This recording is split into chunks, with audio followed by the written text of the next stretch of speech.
L'incontournable, bien le bonsoir. Voici le sommaire de votre magazine d'information. Journée mondiale de la liberté de presse, comme tous les 3 mai, depuis 1993. L'occasion pour des journalistes sénégalais de dénoncer, selon eux, des privilèges dont jouiraient les médias publics, entre autres, au sujet de l'accès à l'information et du marché de la publicité. Le réaménagement du calendrier scolaire pour éviter l'année blanche, la mesure du ministre de l'Éducation n'a pas rencontré l'approbation de certains élèves. Les parents, pour leur part, souhaitent le retour en classe. À l'université Cheikh Anta Diop de Dakar, les bacheliers non orientés n'approuvent pas l'alternative des autorités universitaires. L'efficacité d'une formation en ligne ne les convainc pas. Vous entendrez leurs doutes dans cette édition. Mission militaire de la communauté économique des États de l'Afrique de l'Ouest en Guinée-Bissau. Le Sénégal renforce son équipe. Le président de la République, Macky Sall, annonce l'envoi d'une compagnie de génie. Bienvenue à tous.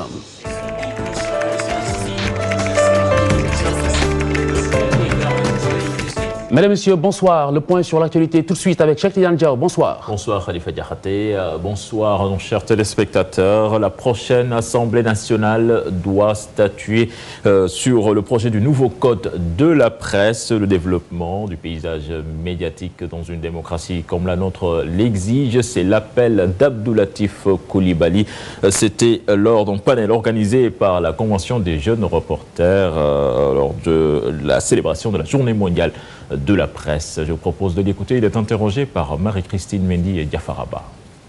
Les professionnels de l'information et les autorités qui sont passés récemment, plutôt qui sont partis, avaient réfléchi pour la mise en place d'un nouveau code électoral qui est entre les mains du Parlement sénégalais. Je pense que cette réflexion et le document qu'il a sanctionné est un travail remarquable. Il faut faire en sorte que la nouvelle législature qui arrive adopte ce document de travail, ce projet de loi qui est sur la table des parlementaires sénégalais. Quand un État se développe démocratiquement parlant, quand la société avance en matière d'acquis démocratique, il va de soi que les organes de presse naîtront, et naîtront incessamment. On arrivera à un moment où le marché va faire la sélection naturelle des organes de presse qui présentent un intérêt pour un public, et ces organes de presse resteront, et les autres qui ne pourront pas suivre partiront naturellement. Les bacheliers non orientés ne veulent pas d'une formation en ligne. Le cri du cœur donc de ces bacheliers non orientés qui lancent un appel aux autorités pour la résolution une bonne fois pour toutes de leur cas. La formation en ligne qui leur a été proposée ne leur convient pas. Je vous propose d'écouter l'un d'eux. Il s'appelle Pape Sidi Hassen. C'est leur porte-parole. Il est interrogé toujours par Marie-Christine Mendy et Diafaraba. Ils nous ont proposé de faire la formation à distance, c'est-à-dire la formation en ligne. C'est-à-dire nous allons nous débrouiller, aller dans les cyber, payer des heures, et que nous sommes dans un pays de délestage. Nous sommes dans un pays que nous tous, nous ne savons pas, nous n'avons pas fait l'informatique. Nous n'avons pas fait l'informatique. On a décidé de bloquer tout le système éducatif. Qu'importe, jusqu'à être orienté. Nous avons une place au niveau de ce temple du savoir. Donc il est hors de question de voir nos camarades faire cours et nous rester déambuler sur les rues. Nous lançons un appel à monsieur le président de la République, Macky Sall, pour qu'il réagisse. Parce que, de même que le ministre de l'enseignement supérieur, donc il est temps. Et puis le ministre de l'Éducation juge bénéfique le partenariat entre le secteur éducatif et la société civile. Ibrahima Sall salue le rôle qu'elle a joué dans la résolution de la crise scolaire. C'était ce jeudi lors d'une signature d'un accord de partenariat. Ces propos sont recueillis par Nafissatou Silla et Madani Marega. Nous avons signé cet accord, mais nous avons dans cet accord constaté que le ministère reconnaît le rôle fondamental que joue la société civile. D'abord pour les atteintes des objectifs du millénaire en matière d'éducation, mais ensuite dans la résolution des crises qui secouent le domaine de l'éducation nationale. Le ministère de l'Éducation nationale s'attachera le partenariat et la collaboration de tous les membres de la société, mais particulièrement de la société civile parce qu'elle est organisée et engagée au niveau du Sénégal. Nous avons vu ici des partenaires qui ont travaillé dans le cadre du PDF et qui ont contribué aujourd'hui au développement qu'a connu l'école sénégalaise. Je pense que nous allons passer à un autre programme PDF qui va être mis en place, Et ces accords vont permettre la prise en charge des questions essentielles concernant l'éducation nationale, en matière de formation, en matière d'infrastructures et autres. Et puis en bloc opératoire à Vélingara sans personnel médical, une situation que déplore le comité consultatif des acquis de Médicos del Mundo, une ONG active dans le secteur de la santé. Je vous propose d'écouter Abdoulaye Mbalo, il est le président du comité consultatif, il est interrogé par Ibrahima Khan et Amadi Biagui. Nous avons un bloc opératoire sous qui est prêt à fonctionner, mais ne disposant pas de personnel. Nous nous sommes dit qu'il faut descendre pour faire un plaidoyer dans un département où aujourd'hui les femmes meurent par dizaines, par centaines. Ça c'est aussi au visage de tout le monde. Nous demandons d'être aidés. Il faut un personnel, il faut un chirurgien, ou alors à défaut avoir un médecin généraliste, avoir un anesthésiste et tout ce qui s'ensuit. Et ensuite, le matériel qui est sur place depuis quelques années, revérifier le matériel là pour le mettre à l'état neuf.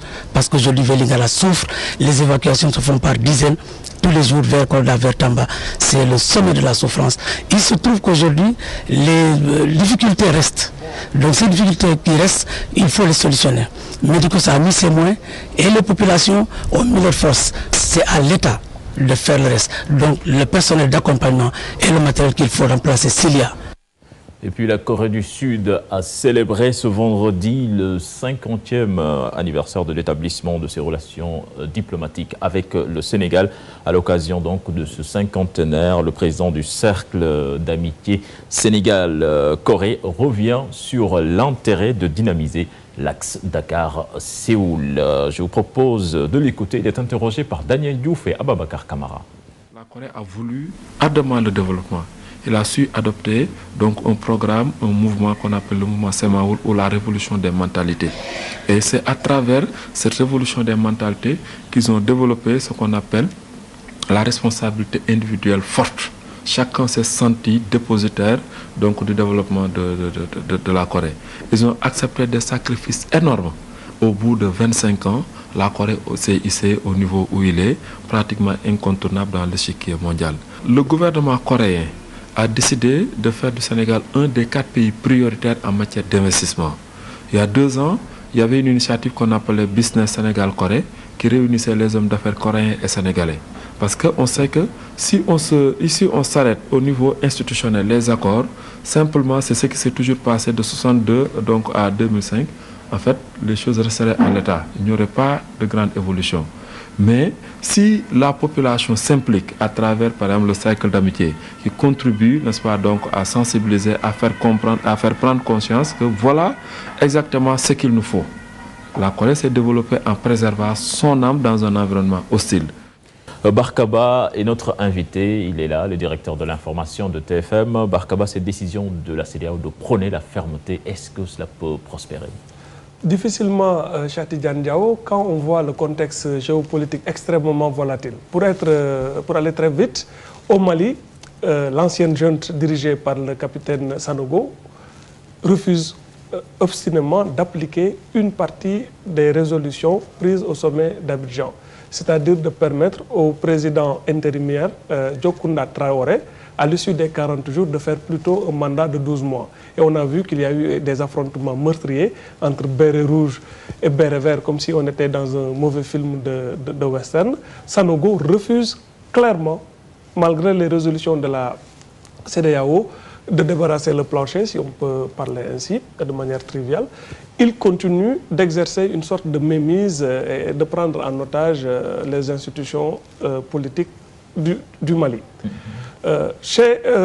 En Guinée-Bissau, on est encore en face, là aussi, d'une situation très, très conflictuelle, très confuse, parce que les éléments de la junte là-bas, dirigés par Antonio Ndiaye, ont fait semblant dans un premier temps d'accepter les résolutions de la CEDEAO, mais là aussi, ils refusent que le président intérimaire, qui avait succédé donc à Malam Bekay Sagna, à savoir Raymond Prera, continue de diriger la Guinée-Bissau. Ils ont dit OK à toutes les résolutions, sauf à celle-ci, consistant à rétablir le président constitutionnellement élu, donc intérimaire. Donc on se trouve en face de 2 juntes qui prennent en otage la vie politique de leur pays et qui sont dans une logique de défiance de la CEDEAO. Est-ce que le ton ferme adopté aujourd'hui à Dakar suffira à ramener à la raison les militaires qui tiennent en otage la vie politique de leur pays? Je ne le pense pas. Oui. Mais justement, si la CEDEAO met à exécution sa menace, quel genre de sanctions peut-on s'attendre? Mais on risque plutôt de parler de confrontation militaire. Si on prend le camp de la Guinée-Bissau, il faut faire très attention à ce pays parce que l'armée, de par son histoire, qui est une armée de libération, est une armée foncièrement nationaliste. Et le Sénégal en sait quelque chose parce que le Sénégal a eu à intervenir là-bas en 1998 après le coup d'État d'Ansoumane Mané dans le cadre de l'opération Gabou. C'était très très compliqué pour notre armée. Ça a été une de ses interventions les plus difficiles, même si l'armée sénégalaise a pu sauver l'honneur en restaurant le pouvoir tant bien que mal du président Nino Vieira à l'époque. Au Mali, c'est une situation autrement plus complexe parce qu'on assiste déjà à une partition de fait du pays. 66% du territoire malien est sous contrôle rebelle dans le nord où on trouve une nébuleuse islamiste, des groupuscules djihadistes comme le Mujao qui veut ou qui prétend exporter la révolution islamique en Afrique de l'Ouest. On a l'équation Sanogo parce que visiblement le capitaine a pris goût au pouvoir et ne veut pas le rendre, même si par ailleurs il a accepté que Djokunda Traoré soit le président intérimaire, mais on voit que c'est Sanogo qui continue de tirer les ficelles et la classe politique continue d'être prise en otage par le camp Kati, qui est le camp d'où est parti donc, le putsch. Donc autant dire que la CEDEAO n'est pas encore sortie de l'auberge.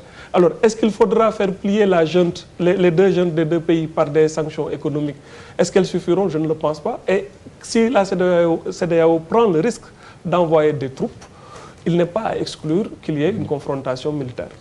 Barkaba, toute proportion gardée, quand même, on peut dire que le Sénégal se trouve dans un cercle de feu. C'est inquiétant quand même.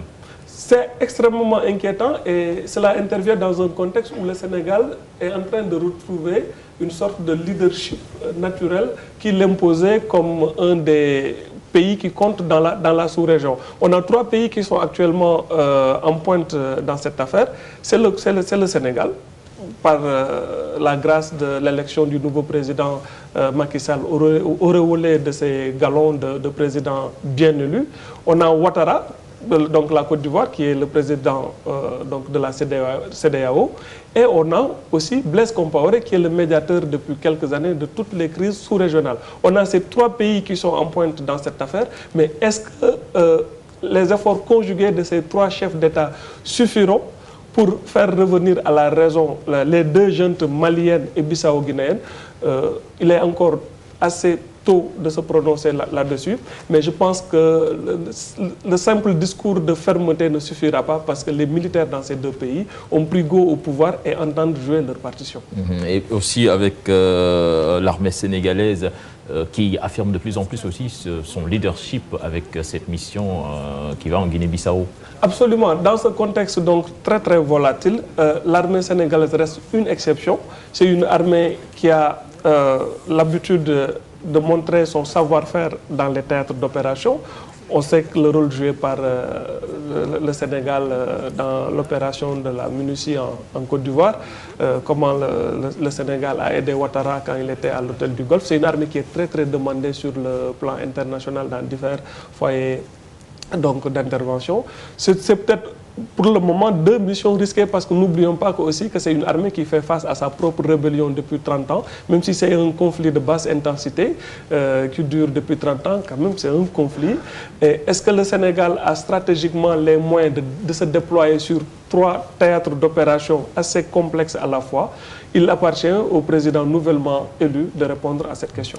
Voilà, Barkaba, je vous remercie. Khalifa Diarté, c'était tout pour l'actualité. À tout à l'heure pour la page des sports, la suite de cette édition. Ce jeudi 3 mai, journée mondiale de la liberté de presse au Sénégal. Les rapports entre le pouvoir et la presse disséqués, des journalistes dénoncent, selon eux, des privilèges dont jouiraient les médias publics, l'accès à l'information et le marché de la publicité sont pointés. Adiatala Iboussissé. Il est rare de voir tous les micros trôner sur un présidium des membres du gouvernement. Souvent, ce sont les médias publics qui sont privilégiés au détriment de ceux privés. Une entrave à l'exercice de la profession. En matière de sources d'information, les médias du service public n'ont aucune difficulté à avoir accès au ministre, au président de la République, à toutes les autorités qui sont en responsabilité d'État. Ce n'est pas le cas pour la presse privée, qui souvent a d'énormes difficultés pour collecter l'information. Ce n'est pas le gouvernement qui doit être le principal bénéficiaire. Il est temps, effectivement, que le droit du public à l'information prime absolument sur les autres considérations et que les médias financés avec l'argent du contribuable soient des médias qui soient au service du droit du contribuable à l'information et à la vérité. Les professionnels de l'information regrettent cette marginalisation orientée qui doit être révolue. Pour peu que le prince soit mécontent d'un journal ou d'une radio, bon, c'est le blackout, c'est toutes sortes de poursuites, c'est la mise à mort. Partout où ça marche, la presse publique et la presse privée, même si elles ne vont pas dans la même direction, fondamentalement du point de vue de l'objectif assigné à la communication, concourent quand même à l'information du citoyen. Et c'est ça le plus important. Le service public doit, pour fonctionner comme il se doit, bénéficier de l'argent public pour son fonctionnement et l'accomplissement de sa mission.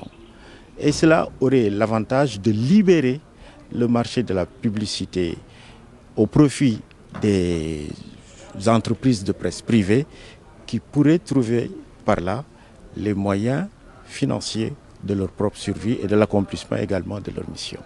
Les acteurs de la discrimination d'aujourd'hui sont les victimes d'hier, d'où l'urgence de rompre avec certaines pratiques pour la promotion et la consolidation de la démocratie. Le réaménagement du calendrier scolaire, mesure du ministre de l'Éducation pour éviter l'année blanche, eh bien, la décision d'Ibrahim Sall ne jouit pas de l'unanimité. Les parents d'élèves applaudissent pendant que leurs enfants tapent du poing sur la table. C'est un sujet de Fatima Ba Madani Mariga. Des voix discordantes s'élèvent à propos du réaménagement du calendrier scolaire. Là où certains approuvent la solution du gouvernement, d'autres restent sceptiques quant à la faisabilité. Vaut mieux éviter l'année blanche, vaut mieux étudier les 3 mois que de faire l'année blanche. Donc il nous a poussé à éviter l'année blanche. Donc moi je pense qu'il a bien fait.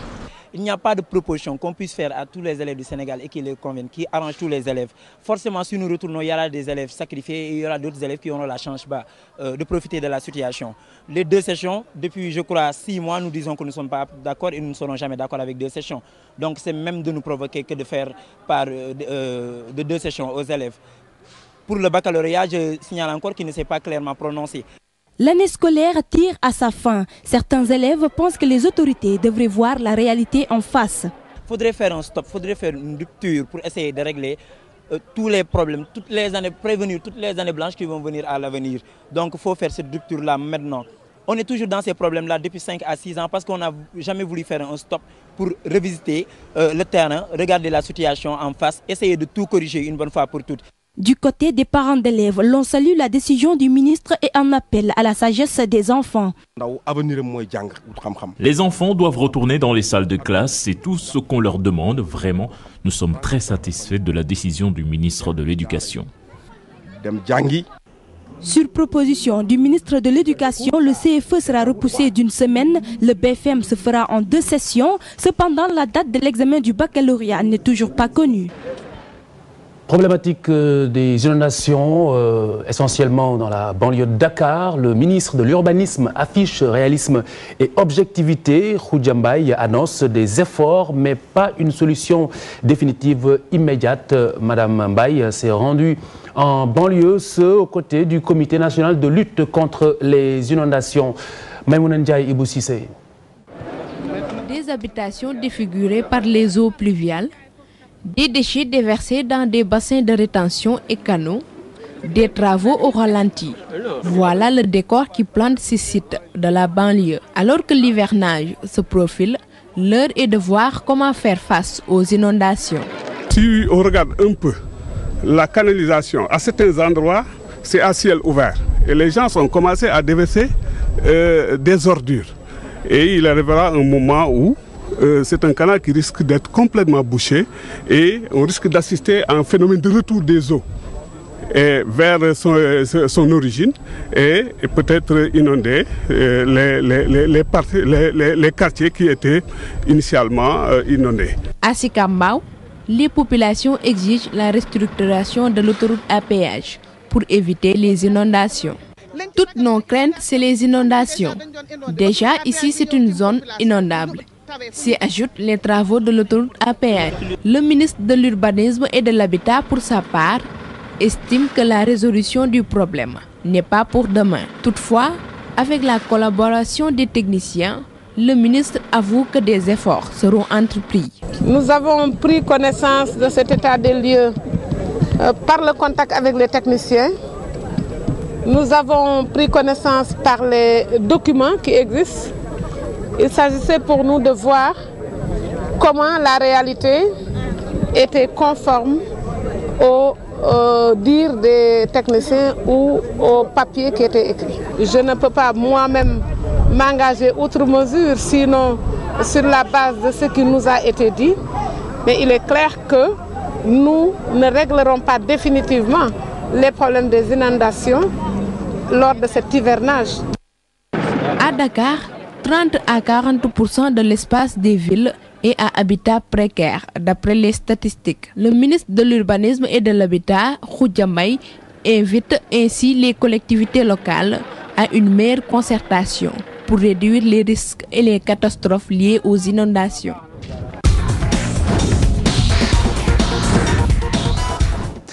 La page des sports, Cheikh Tidiane Diaw, rebonsoir. Rebonsoir Khalifa Diakhaté. Nous démarrons avec du football. Le maître Augustin Senghor et Amsatou Fall doivent se retrouver autour d'une même table pour régler le différend qui les oppose pour le bien du football sénégalais. Ce sont les propos de Sayer Seck, le président de Djambar, qui veut que ce problème finisse bien, donc qu'il y ait une issue heureuse. Sayer Seck, que je vous propose d'écouter, il est interrogé par Sayer Issa Diop et Mordian. Il faut simplement que Amsatou et Augustin se retrouvent et décident de ce qu'ils font, ou de continuer à collaborer, ou bien de se séparer. Je pense qu'il n'y a pas 50 solutions, ni beaucoup de temps, ni beaucoup de polémiques à avoir sur cette question-là. S'il y a possibilité de recoller les fibres du dialogue, c'est très bien. Si les fibres du dialogue cassent, évidemment, il faudra effectivement qu'à ce moment-là, Amsatou aille faire autre chose et que Augustin choisisse. La Fédération sénégalaise d'athlétisme veut une meilleure représentativité aux Jeux Olympiques de Londres 2012. Elle entend se donner les moyens d'atteindre ses objectifs donc dans la discipline reine des Jeux Olympiques. Nicolas Ndiaye, membre de la Fédé, s'en explique au micro d'Abdoulaziz Ndiaye. Les Jeux Olympiques se préparent normalement sur 4 années. Vous voyez. Parce que moi, je me base sur ce que j'appelle le principe ou la loi des 3 P, à savoir donc la planification, à savoir donc le perfectionnement et la performance. Actuellement, les athlètes sont en préparation. Certains sont ici au Sénégal, d'autres sont à l'extérieur. Le processus suit son cours.